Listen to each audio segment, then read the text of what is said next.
сонымен академияға тапсырдым. Сол сәтте енді Алматыда біздің енді бір туысқандарымыз жоқ, бір дальний туысқандарымыз бар енді, ол дальний болғаннан кейін бірден келіп ойбай қалайсыз, Жандәурен амансыз ба, жағдайыңыз қалай, мен келдім мен деп айта алмайсың бірден ыңғайсыз ғой енді, оған подход керек. Алыс туысқан. Иә, алыс туысқан, тем более енді күнде бір бет көрісіп жүрсең бірден жарасады да енді. Алматыға келдім, чотам деген сияқты. Сонымен басында бір-екі күн сол кісілер туысқандардың үйінде тұрдым да, содан кейін енді жас болғаннан кейін кішкене енді академия тапсырып жатқаннан кейін бір уақытта кіріп шыға алмайсың да үйіне.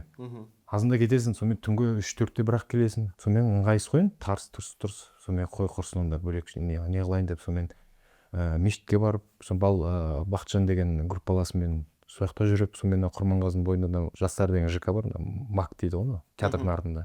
Соның жаңағы шатырына қонып, сонда бір Алматыны көрсем күшті, 21 ма 23 ма, соның жоғары жағына шығып тамсанып, сол жерде тамсанып, сол қиялға еліп беріп ұйықтап қаламыз сол жерде. Ойда дым жоқ кездер ғой.